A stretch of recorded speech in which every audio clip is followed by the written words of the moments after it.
Hello everyone, welcome to our channel mission maths. इस video में हम लोग बात करने वाले हैं पेयर ऑफ स्ट्रेट लाइंस के फॉर्मूलाज और सिनॉप्सिस के बारे में। Before watching this video, it's a request to each one of you all, please please please straight lines के सारे फॉर्मूलाज अच्छे से पढ़ लो। Only after you have done your straight lines chapter आप इस वीडियो को देखें, because it's a continuation topic. अगर आपको इस वीडियो के सिनॉप्सिस और कंसेप्ट्स को अच्छे से समझना है, then straight lines is must. So now let's start with this pair of straight lines. Pair of straight lines, as the name suggests, it is made up of two different lines. मतलब ये दो अलग अलग lines का जोड़ी है। सो इसी से शुरुआत करते हैं अपने पहले सिनॉप्सिस का। So I write down, we are starting with synopsis. First one, अब मैं क्या करता हूँ, मैं दो लाइंस को इमेजिन करता हूँ अपने कोऑर्डिनेट प्लेन पे। So what I will do is I will draw the diagram. Coordinate system पे बनाना है। सो एक्स और वाई एक्सिस की ज़रूरत पड़ेगी। So I have X axis and Y axis. अब मैं क्या करने वाला हूँ, मैं यहाँ पे कोई भी दो लाइंस को ड्रॉ करूँगा, और वो दो लाइंस कोई भी हो सकती है, because anyways we are not interested कि वो लाइंस कौन से क्वाड्रेंट से पास कर रही है। So let this first line passing through origin and first and the third quadrant.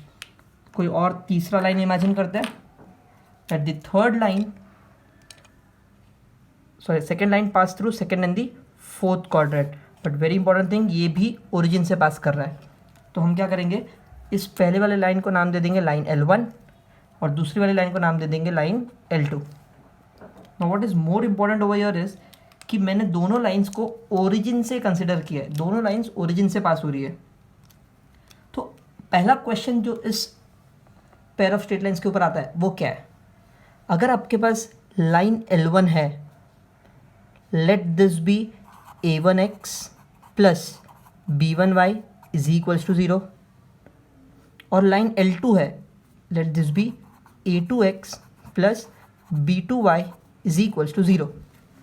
अब आप यहाँ पे सोच रहे होगे कि लाइन का इक्वेशन तो ax plus B Y plus C equal to 0 होता है, इसमें c तो है नहीं, वो कहाँ गया।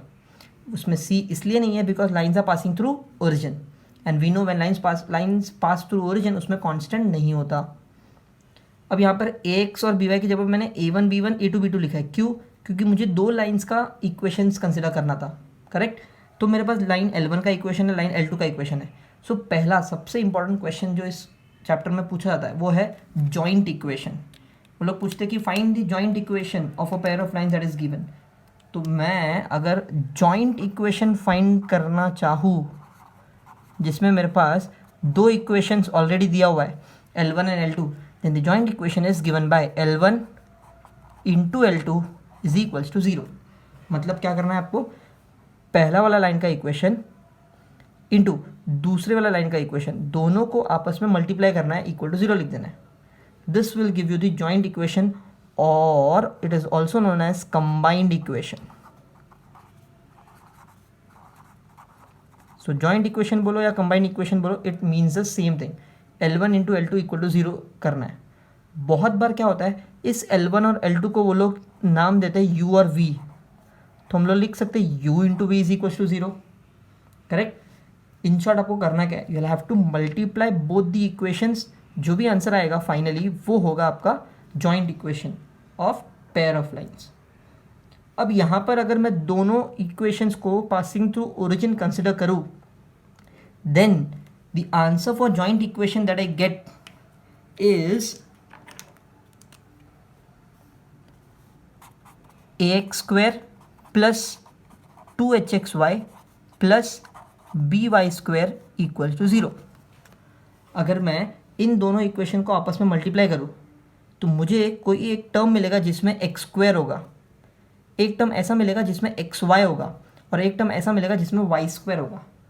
सो मैंने फिलहाल वो प्रूफ नहीं दिखाया, मैंने सीधा आपके लिए इक्वेशन लिख दिया जो फाइनल आंसर होगा, where this a will be equivalent to a1 into a2। This b will be equivalent to b1 into b2, और ये जो 2h आएगा वो a1 b2 plus b1 a2 का मल्टीप्लिकेशन वाला आएगा, करेक्ट। सो यहाँ पर मैंने एक इक्वेशन फाइंड कर लिया। This equation is actually the joint equation और द कंबाइंड इक्वेशन। कैसे मिलता है? जब दो इक्वेशंस को आप मल्टीप्लाई करते हो। अब इस इक्वेशन की खासियत क्या है? This equation is known as homogeneous equation. This equation is known as homogeneous equation. Homogeneous equation ax square plus 2hxy plus by square सिर्फ होमोजीनियस इक्वेशन ही नहीं, this is also a second degree equation. A second degree equation, तो इसको combined नाम है homogeneous equation. क्यों homogeneous equation? क्योंकि इसके x और y के जो पावर्स है वो सेम है। चेक कर लो, X square Y square, X और वाई यहाँ पे 1 1 है तो कंबाइंड एक्स स्क्वायर, तो सारे एक्स और वाई के पावर्स 2 है, इट इज़ इक्वल, इसीलिए इसे क्या कहा जाता है? Homogeneous equation. One more thing, it has no constants. It has no constants. किसी भी होमोजेनियस इक्वेशन में कांस्टेंट नहीं है, and it has no constants means what? It means that it passes through origin, passes through origin, correct. So यहाँ पर हमें क्या सीखने मिला? किसी भी दो इक्वेशन को मल्टीप्लाई किया विच passes through origin, it gives me ax square plus 2hxy plus by square. It is a second degree equation also known as a homogeneous equation. Why second degree? क्योंकि इसका डिग्री 2 है। Why homogeneous? Because इसका x और y के powers same है, और इस equation में कोई कांस्टेंट भी नहीं है, मतलब it passes through origin. I hope this is clear. एक और बहुत इंपॉर्टेंट पॉइंट, अगर ये इक्वेशन में कोई भी पॉइंट सेटिस्फाई कर रहा है, if a point satisfies above equation, then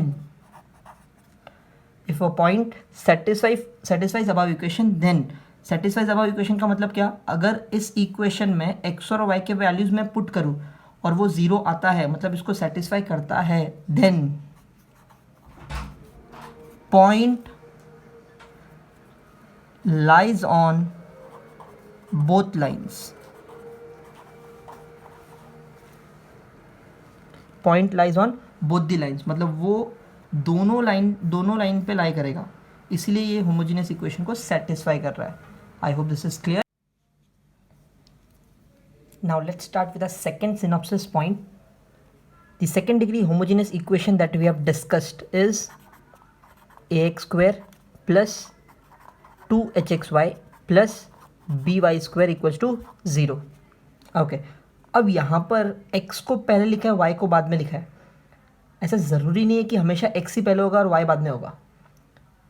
it has to have a power 2, degree 2 वाला इक्वेशन होना चाहिए। So it can also be written as by square plus 2hxy plus ax square. अगर ऐसा आता है, even then it is second degree homogeneous equation passing through origin. I hope this is clear. Through origin. Okay, next. अब मान लो कि इसको थोड़ा modify करते हैं। What if I divide throughout by x square? अगर इस पूरे इक्वेशन को मैं x स्क्वायर से डिवाइड कर देता हूँ, देखो क्या बन जाएगा। इस y स्क्वायर के नीचे x स्क्वायर आएगा, सो कैन आई से ये ऐसा कुछ दिखेगा, प्लस 2h, इसके नीचे एक्स स्क्वायर आएगा, एक एक्स कैंसिल हो जाएगा और मुझे मिलेगा y बाई एक्स। इसको डिवाइड बाई एक्स स्क्वायर किया तो सिर्फ a बचेगा, करेक्ट। और what is y by x? y by x is nothing but slope that is replaced by m। So can I से मेरा जो इक्वेशन है वो कुछ ऐसे बन जाएगा, करेक्ट। यहाँ पे मैंने क्या किया? यहाँ पे मैंने y बाई एक्स को ले लिया m, that is slope m। Now this equation that you get over here, this equation is known as auxiliary equation. Correct, this is known as auxiliary equation. अब इसकी खासियत क्या है, इस इक्वेशन को m के फॉर्म में लिखा हुआ है. ये भी एक क्वाड्रेटिक इक्वेशन है. अगर ये एक क्वाड्रेटिक इक्वेशन है मतलब कैन आई से इस इक्वेशन के दो रूट्स होंगे. Correct, above equation has two roots because ये एक क्वाड्रेटिक इक्वेशन है. Now these two roots are m1 m2. ये दो रूट्स m1 और m2 होंगे. m1 किसका, m1 slope of line 1, slope of line 1, और m2 कौन, it is slope of line 2. अब देखो कैसे, जो ये होमोजेनियस इक्वेशन था ये दो लाइंस को रिप्रेजेंट करता है, ये मुझे पता है. इसी को मॉडिफाई करके मुझे ये आंसर मिला. इस वाले ऑक्सिलरी इक्वेशन में m है और y बाई एक्स नहीं है, y और x नहीं है. सो ये भी एक क्वाड्रेटिक इक्वेशन है. क्वाड्रेटिक इक्वेशन है मतलब इसके दो रूट्स होंगे. तो वो दो रूट्स कौन से होंगे, m1 और m2 होंगे ना. क्योंकि अगर हम लोग किसी भी क्वाड्रेटिक इक्वेशन को सॉल्व करते हैं, for example ax square plus bx plus c equal to 0, तो वहाँ पे भी x के दो वैल्यूज़ मिलते थे आपको, अल्फा और बीटा. उसी तरीके से इस क्वाड्रेटिक इक्वेशन के दो रूट्स होंगे m1 और m2. तो m1 मतलब स्लोप, m2 मतलब स्लोप. तो ये दोनों स्लोप होंगे किसके, अपना जो लाइन था वो दो लाइंस को रिप्रेजेंट करता है पासिंग थ्रू ओरिजिन. तो ये जो m1 m2 होंगे ये दोनों लाइन 1 और लाइन 2 के स्लोप होंगे. I hope this is clear. So this is a very important equation you have to remember. अगर आपको कोई भी एक जॉइंट इक्वेशन चाहिए जो स्लोप के फॉर्म में है, m के फॉर्म में है, then we write it as bm square plus 2hm plus a equal to 0. Not only this, इसकी और खासियत क्या है, इसकी और खासियत ये है, जैसे हम लोग क्वाड्रेटिक इक्वेशन में अल्फ़ा प्लस बीटा का और अल्फ़ा इंटू बीटा का फॉर्मूला लिखते थे, याद करो, sum of roots and product of roots. उसी तरीके से इस क्वाड्रेटिक इक्वेशन के लिए जैसे दो रूट्स हैं m1 और m2, I can write it as m1 plus m2 is minus 2h upon b. Alpha plus beta is minus b by a which is minus 2h upon b. Also product of roots m1 into m2 is c by a. So यहाँ पे वो हो जाएगा a by b. I hope this is clear. m1 plus m2 sum of roots will become minus 2h by b. m1 into m2 will become a by b. Third point पे हम लोग बात करेंगे angle between two lines. Yes, angle between the lines represented by joint equation passing through origin. अभी हमने जिस joint equation में बात की उसमें दो लाइंस थी, वो दो लाइंस के बीच में जो एंगल बनेगा उसके ऊपर हम लोग बात करने वाले हैं, पासिंग थ्रू ओरिजिन. सो एक सिंपल सा डायग्राम बना लेते हैं जिसमें मैं कोऑर्डिनेट सिस्टम पे दो लाइंस अज्यूम करने वाला हूँ. ठीक है, so let's draw simplest diagram. So मेरे पास x एक्सिस है, मेरे पास y एक्सिस है. अब मैं क्या करूँगा, दो लाइंस अज्यूम करूँगा.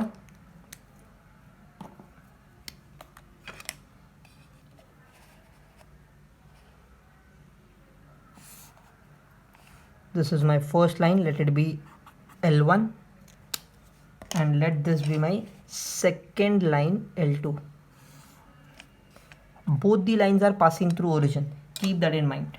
अब दोनों लाइंस L1 और L2 के बीच में जो एंगल बन रहा है, दिस इज एंगल थीटा, जिसे मुझे फाइंड करना है.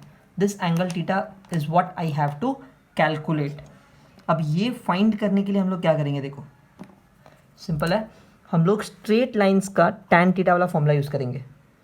अब स्ट्रेट लाइंस का फॉर्मूला क्या था, tan theta is equals to mod of m1 minus m2 upon 1 plus m1 m2. जब आपके पास दो लाइंस का स्लोप है, दोनों लाइंस के स्लोप अगर आपके पास है, तो फॉर्मूला है m1 minus m two upon 1 plus m1 m2।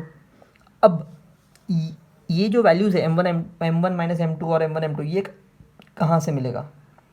अभी हमने m1 प्लस m2 और m1 इंटू m2 इसके वैल्यूज़ फाइंड किए, उसी को मैं यहाँ पे यूज़ करने वाला हूँ। देखो कैसे। What I do is m1 minus m2 is what it is m1 plus m2 the whole square minus 4m1 m2, correct. इसको सॉल्व किया तो मुझे m1 माइनस m2 तो होल स्क्वायर मिल जाएगा, बट मुझे सिर्फ m1 माइनस m2 चाहिए, सो इसका रूट ले लेते हैं। This will give me m1 minus m2 upon 1 plus m1 m2 which is already in mod. क्यों मैंने इस फॉर्म में कन्वर्ट किया? क्योंकि मेरे पास इसका वैल्यू है और इसका वैल्यू है। इसका वैल्यू अभी हमने फाइंड किया था, it was m1 plus m2 क्या था? माइनस 2h अपॉन बी, जिसका स्क्वायर किया तो क्या बन जाएगा? 4h square upon b square minus 4। m1 m2 क्या था? याद करो, it was a by b upon 1 plus m1 m2 फिर से a by b, correct. Now when you solve this, इसमें क्या करना पड़ेगा? एक b एक्स्ट्रा लगाना पड़ेगा मुझे। सो मैं क्या करता हूँ, मैं यहाँ पे एक b एक्स्ट्रा ले लेता हूँ ताकि डिनोमिनेटर सेम हो जाएगा, b square. So what I have over here is 4h square minus 4ab। So under root में मुझे क्या मिलेगा? 4h square minus 4ab। इस 4 को अगर मैं बाहर ले लूँ तो ये बन जाएगा 2 and I have h square minus ab। Similarly denominator में b स्क्वायर होगा, करेक्ट। ठीक है, जब डिनोमिनेटर ये वाला डिनोमिनेटर पार्ट को सॉल्व करूँगा तो b प्लस ए अपॉन बी आएगा, और ये जो b स्क्वायर था वो ऑलरेडी रूट में था, तो इसको रूट के बाहर निकालूंगा तो इसमें भी b मिलेगा, तो ये b कैंसिल। सिंपली मेरे पास क्या बचेगा? a plus B. और this is the very important formula when I talk about angle between two lines. Angle between two lines represented by joint equation passing through origin. बहुत ही important formula है, इसको हम लोग पढ़ने वाला है, करेक्ट। नाउ इस फॉर्मूला के साथ साथ कुछ चीज़ें और है जो आपको याद रखनी चाहिए। And what is that? Let's see. First thing,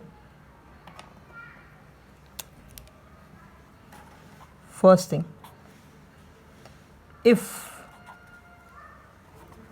two lines are parallel to each other, अगर उन दोनों लाइंस के बारे में जो आप बात कर रहे हो L1 एंड L2, अगर वो दोनों लाइंस आपस में पैरेलल निकली, in that case what will happen is theta will B 0, क्योंकि लाइंस पैरेलल है तो आपस में जो एंगल बनना था वो तो बनेगा ही नहीं।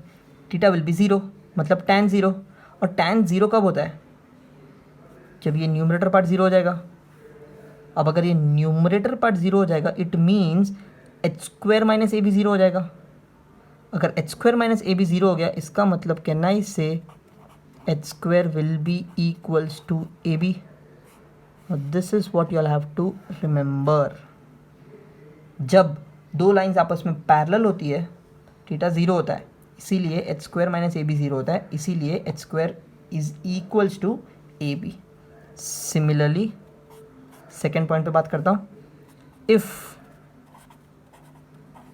To lines are perpendicular, two lines are perpendicular मतलब थीटा जो बनेगा वो आपस में 90 डिग्री बनेगा। ये क्या हो रहा है? L1 यहाँ पर है और मान लो L2 यहाँ पे है, सो जो एंगल जो यहाँ पे बनने वाला है वो 90 डिग्री बनेगा। So two lines will be perpendicular to each other, theta will be 90। tan 90 मतलब इन्फिनिटी। इनफाइनाइट कब होता है? नॉट डिफाइंड कब होता है? जब डिनोमिनेटर 0 होता है। और डिनोमिनेटर 0 हो रहा है, इसका मतलब can I say a plus b is equal to 0। और this is the next important thing that I have to remember, कि जब लाइंस पैरेलल होती है h square is equals to a b होता है, और जब लाइंस परपेंडिकुलर होती है a plus b equal to 0 होता है। कुछ लोग इसको ऐसा भी याद रखते हैं, A is equals to plus minus B. अब इसकी खासियत क्या है देखो, A is equals to plus minus B मतलब now I want you all to remember our joint equation which was ax square plus 2hxy plus by square। उसमें a और b आपस में नेगेटिव है, a और b आपस में negative है, means what can I say x square का coefficient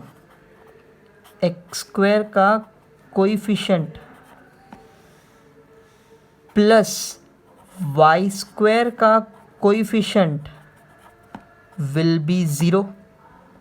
Can I say this? x square का कोइफिशिएंट प्लस y square का कोइफिशिएंट will be 0। yes। अगर आप ऐसा कुछ देखते हो किसी भी क्वेश्चन में, मतलब समझ जाना कि लाइंस आर परपेंडिकुलर।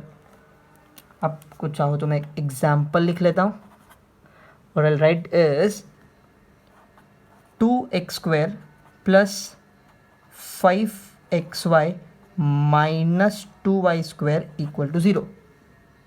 अब मैंने यहाँ पे क्या लिखा, 2 और माइनस 2 इन दोनों को अगर आप आपस में ऐड करो it will give you 0। 2 minus 2 is 0। Yes, x square का कोएफिशिएंट प्लस वाई स्क्वायर का coefficient is 0।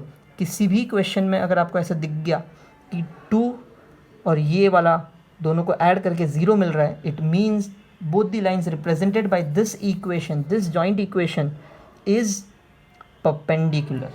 I hope this is clear।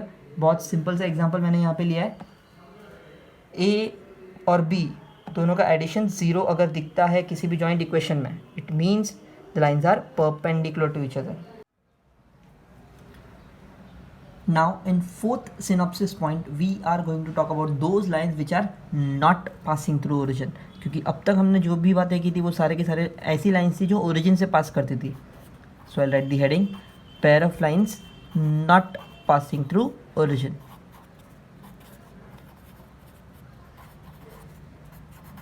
So to start with what I will do is, मैं दो लाइन्स अज्यूम कर लेता हूँ अपने coordinate system पे। दोनों लाइन्स ओरिजिन से पास नहीं होगी। सो let us draw the diagram.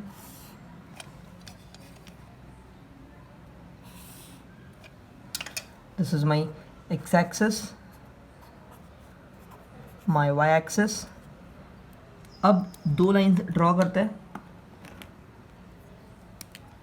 Both of them should not pass to origin. So कोई भी एक रैंडम लाइन ले लेते हैं। Let this be my line L1 and let this be my line L2।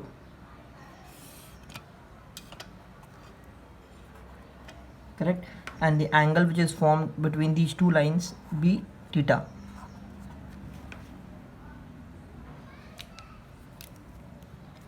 चलो, अब when I talk about two lines which are not passing through origin, not passing through origin मतलब उसका equation कैसे होगा? Line L1 will have equation a1x plus b1y plus c1 equal to 0। अब क्योंकि ये origin से पास नहीं कर रही है, इसका मतलब इस इक्वेशन में कांस्टेंट भी आएगा। सिमिलरली L2 का इक्वेशन क्या होगा? a2x plus b2y plus c2 equals to 0। अब अगर मुझे जॉइंट इक्वेशन फाइंड करना है, the formula remain same. Joint equation अगर फाइंड करना है पेयर ऑफ लाइंस का, then what I do is L1 into L2 equals to 0 और u into v equal to 0। दोनों इक्वेशंस को आपस में मल्टीप्लाई करना है, दोनों इक्वेशन को आपस में मल्टीप्लाई करना है। Okay, if I multiply this equation, the answer that I get over here is ax square plus 2hxy plus by square. ये क्या, ये तो आपको लग रहा है सेम आया, नहीं, बट आगे भी तो है, plus 2gx plus 2fy plus c equals to 0। इस इक्वेशन में आपका जो ओरिजिनल होमोजीनियस इक्वेशन था वो तो है ही, उसके साथ साथ पावर 1 वाले और कांस्टेंट्स भी आएगा। क्यों कांस्टेंट्स भी आएगा? Because this equation represents a pair of lines which are not passing to origin. Origin से पास नहीं हो रहा, इसलिए कांस्टेंट भी आता है। I hope this is clear. This equation is known as a second degree equation also known as a general equation. इस equation को हम लोग क्या बोलते हैं, सेकेंड डिग्री इक्वेशन और अ जनरल इक्वेशन। तो मैं यहाँ पे लिख लेता हूँ general equation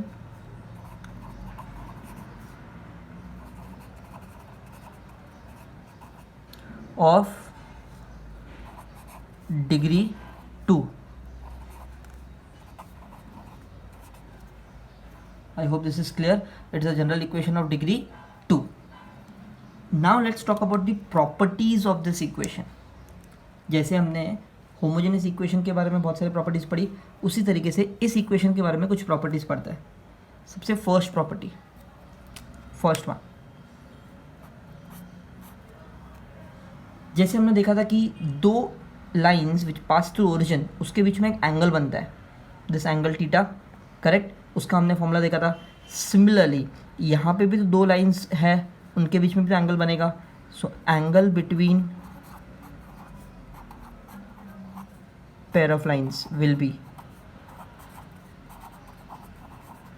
it will be given by the same formula जो हमने पहले पढ़ा है, that is 2 under root of h square minus ab upon a plus b. The formula here remains same. Keep this in mind. यहाँ पे कोई फर्क नहीं है. Now let's look at the second very important point. Second point जो मैं यहाँ पे बता रहा हूँ वो बहुत important है. ये जो equation यहाँ पर हमने लिखा है, this equation will represent a pair of line only if it satisfies a single condition which I'll mention over here. एक ऐसा condition है, अगर वो satisfy होता है तो ये जो जनरल इक्वेशन है ये पेयर ऑफ लाइंस को रिप्रेजेंट करेगा. So to represent pair of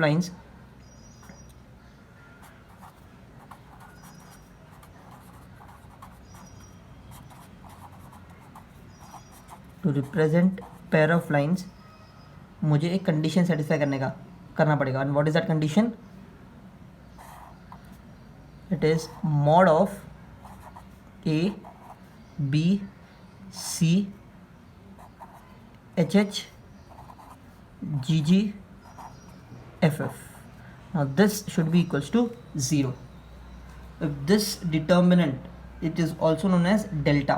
If this determinant is equals to 0, then I can say that ये जो जनरल इक्वेशन है वो पेयर ऑफ लाइंस का इक्वेशन रिप्रेजेंट करेगा. तो ये बहुत इंपॉर्टेंट है. किसी भी इक्वेशन को पेयर ऑफ लाइंस का इक्वेशन रिप्रेजेंट करने के लिए ये कंडीशन सेटिस्फाई करना पड़ेगा.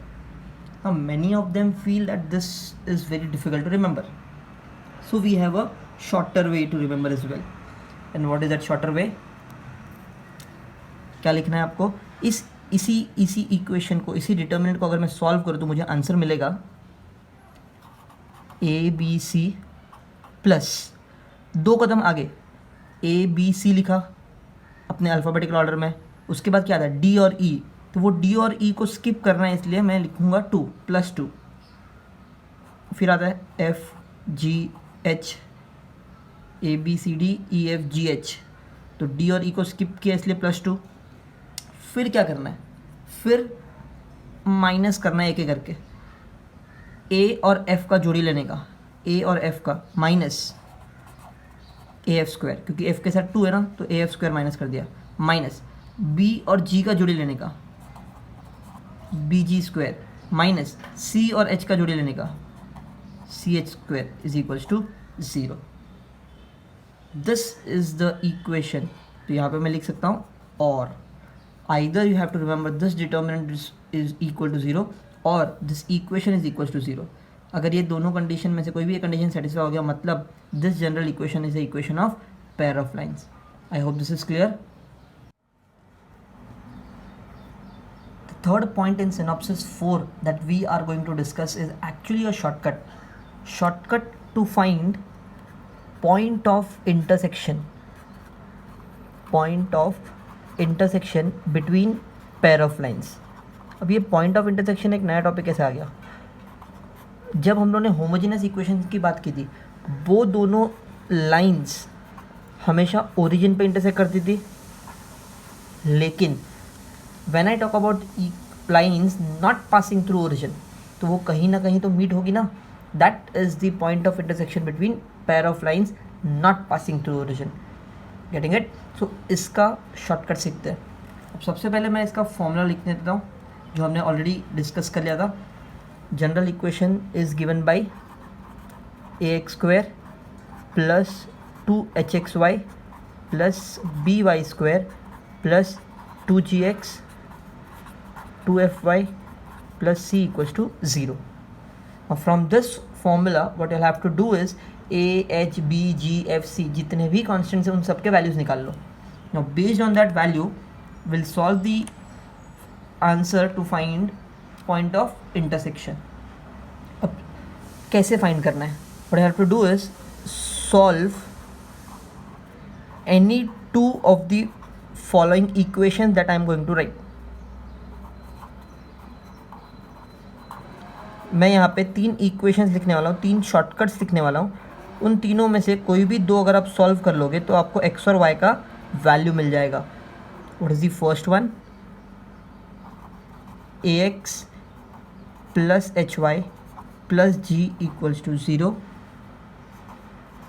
hx plus by plus f equals to 0 और gx plus fy plus c equals to 0.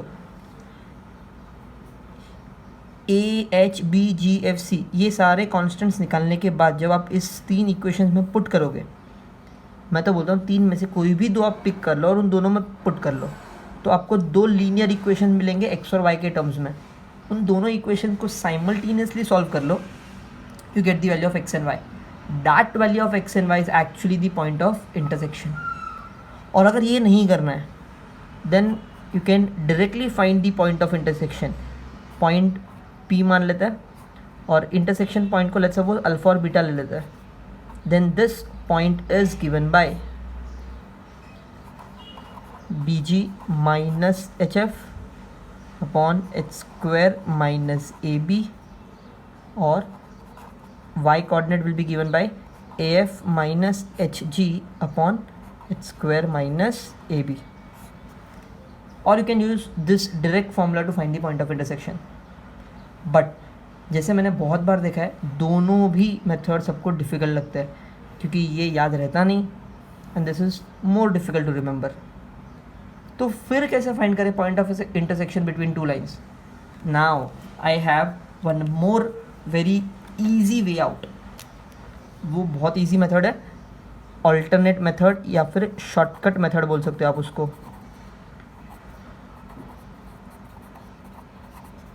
सो ये याद रखा तो भी ठीक है, ये याद रखा तो भी ठीक है, और इन दोनों में से कुछ याद नहीं रहता, then I have one more alternate method and that is using derivatives. So आपको करना क्या है? First step, find derivative with y as a constant.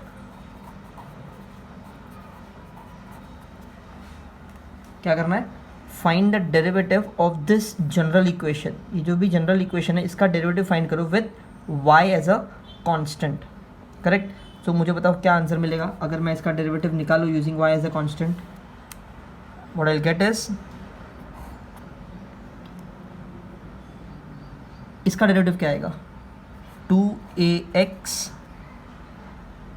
इसका डेरिवेटिव क्या आएगा? y कांस्टेंट है, सो x का डेरिवेटिव 1, सो ये हो जाएगा 2hy. ये कांस्टेंट है तो 0 हो जाएगा. इसका डेरिवेटिव आएगा 2g, ये 0 हो जाएगा, ये 0 हो जाएगा बिकॉज बाकी दोनों कांस्टेंट्स है, इज इक्वल्स टू 0. अगर मैंने y को कांस्टेंट लेके डेरिवेटिव निकाला विथ रिस्पेक्ट टू x, सो मुझे जो आंसर मिला वो ये रहा. If I divide this by 2 तो I get ax plus hy plus g, ax plus hy plus g. ये वही इक्वेशन है जो आपको यहाँ से मिला. I hope this is clear. तो ये तो हुआ पहला स्टेप कि find derivative taking y as a constant. Next क्या करना है? Find derivative with respect to y with x as a constant. अब x को कांस्टेंट मान के डेरिवेटिव निकालना है विथ रिस्पेक्ट टू y, मतलब y will be your variable. तो आंसर क्या होगा? ये तो कांस्टेंट है इसका डेरिवेटिव 0 हो जाएगा। y वेरिएबल है, इसका डेरिवेटिव होगा 2hx, इसका डेरिवेटिव होगा 2by, ये 0 हो जाएगा, इसका डेरिवेटिव होगा 2f। Again if you divide this by 2, equation बनता है hx plus B Y plus f, hx plus B Y plus f. दो इक्वेशन है आपके पास, दोनों इक्वेशन को साइमल्टेनियसली सॉल्व कर लोगे, you get the answer. I hope this is clear. बहुत सिंपल है, ये याद रहता है तो बहुत अच्छी बात है, ये याद रहता है तो और भी अच्छी बात है। लेकिन अगर ये दोनों याद नहीं रहता तो सिंपली आपको क्या करना है, जो भी आपका जनरल इक्वेशन है उस जनरल इक्वेशन में से डेरिवेटिव निकाल लो taking y as a constant, derivative with respect to x, फिर derivative with respect to y taking x as a constant. इतना ही करना है। So let's take one example so that it will be clear. Simple सा example लेते हैं। Example, so example के लिए पहले तो मुझे एक इक्वेशन सोचना पड़ेगा। So let us assume any equation. तो मैं लिखता हूँ 2x² plus xy minus y² plus x plus 4y minus 3 equal to 0। कोई भी एक रैंडम इक्वेशन मैंने अज्यूम कर लिया। अब इस रैंडम इक्वेशन में से आप क्या कर सकते हो, डेरिवेटिव निकाल सकते हैं हम लोग। ये वाला मेथड मैं फ़िलहाल नहीं दिखाऊंगा because anyways we are not going to remember this, हम लोग ये डायरेक्टली सॉल्व करने वाला है। सो मैं क्या करूँगा, पहला step taking derivative with respect to x with y as a constant, correct. So first step derivative ले लो इसका x के रिस्पेक्ट टू से y को कांस्टेंट मानने का। क्या आएगा बताओ, ये आएगा 4x, इसका आएगा प्लस y, ये 0 और ये हो जाएगा प्लस 1 इक्वल्स टू 0।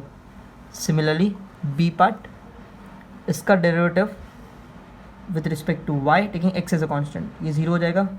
ये इसका डेरिवेटिव लेंगे तो क्या आएगा x, इसका माइनस 2y, फिर इसका 0 हो जाएगा और इसका 4 हो जाएगा विच इज़ इक्वल्स टू 0, क्योंकि इसका डेरिवेटिव 0 होगा।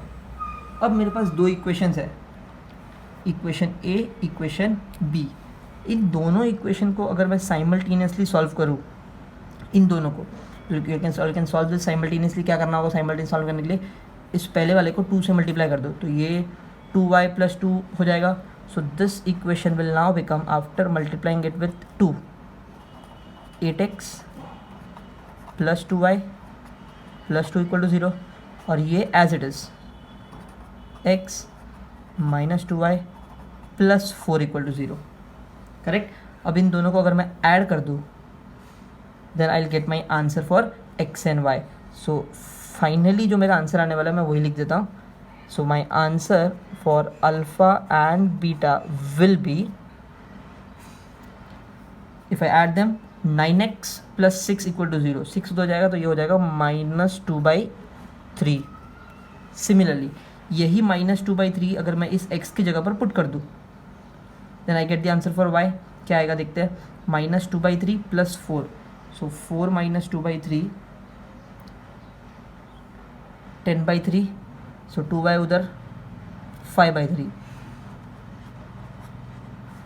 This will be the answer for y। अब ये आंसर आप वेरीफाई कर सकते हो using these two methods as well कि सेम आंसर आता है कि नहीं आता।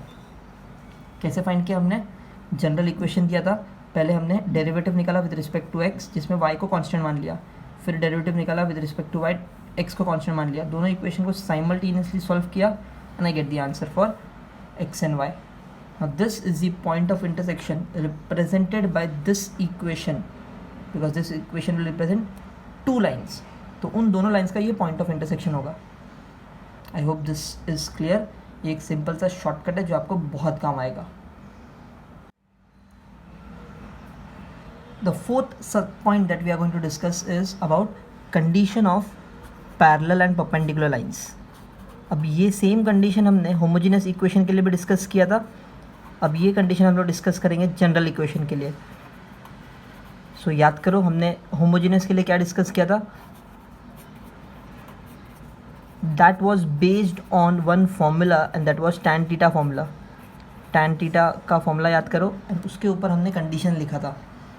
सो ये कंडीशन किसके लिए? अभी जनरल इक्वेशन के लिए, that is a x square plus 2hxy plus by square plus 2gx plus 2fy plus c equals to 0. So पहले कंडीशन की बात करते हैं and let this be perpendicular lines. So पहला condition mutually perpendicular lines. So what was the condition when we solved for homogeneous equations? Condition was very simple. It was a plus b is equals to 0. If a plus b is equal to 0, then we say that these lines are perpendicular lines. इस equation में जो दो lines छिपी हुई है वो perpendicular lines होंगी. इसके लिए हमने वहाँ पर एक एग्जाम्पल भी लिया था जिसमें इसको 2 रखा था, इसको -2 रखा था. मतलब both of them will be negative of each other. Magnitude wise same होंगे बट दोनों का साइन अलग होगा. So you can also write it as a is equals to plus और माइनस b. जैसे कि अगर a प्लस है तो ये हो जाएगा -b और ये माइनस में है तो ये हो जाएगा +b. Okay, so remember this. That is a plus b is equal to 0. Condition for mutually perpendicular lines. एक चीज़ और, a plus b equal to 0 तो ठीक है, but more easier way to remember is coefficient of x square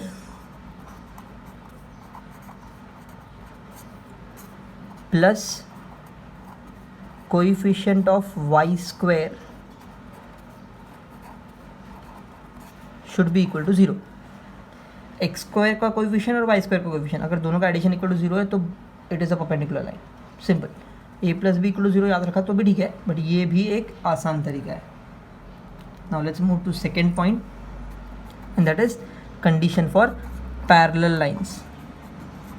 अब parallel lines और coincident lines condition remains same because in both this case the theta between two lines will always be 0 degree. So इसका condition क्या होगा?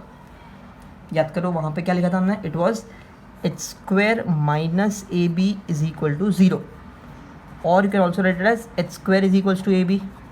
Same condition यहाँ पे भी apply होगा. H square minus a b equal to 0 और h square is equals to a b. But इसके साथ साथ आपको एक और कंडीशन याद रखना पड़ेगा and that condition is b g square is equals to a f square. अगर ये दोनों कंडीशन सेटिस्फाई होते हैं then these are parallel lines represented by general equation. अब ये कंडीशन कहाँ से आया उसके लिए एक सिंपल सा प्रूफ कर लेते हैं. वैसे आपको वो प्रूफ याद रखने की ज़रूरत नहीं है बट स्टिल आया कहाँ से वो देख लेते हैं. What I have to do is अभी अभी पता है हमने दो इक्वेशंस देखा था. एक इक्वेशन आया था x के रिस्पेक्टिव से डेरिवेटिव लेने के बाद और दूसरा इक्वेशन आया था y के रिस्पेक्टिव से डेरिवेटिव लेने के बाद. So those equations were ax plus hy plus g is equals to 0. दूसरा इक्वेशन क्या था? hx plus by plus f equal to 0. इन दोनों को अगर मैं कंपेयर करूँ तो मुझे क्या मिलेगा? a upon h is equals to h upon b is equals to g upon f. Now using this I get both these equations. देख लेते कैसे. अगर इन पहले दोनों को मैं यूज़ करता हूँ तो मुझे क्या मिलता है? a into b is equals to h square. तो वही तो लिखा है h square is equals to a b. I hope this is clear. पहले दोनों को यूज़ किया तो ये मिलता है. सिमिलरली फर्स्ट और लास्ट को अगर मैं यूज़ करूँ a upon h is equals to g upon f. अब a upon h is equals to g upon f मैं क्रॉस मल्टीप्लाई कर लो क्या आएगा? देखो a into f is equals to g into h. Correct. But मुझे ये वाला कंडीशन चाहिए.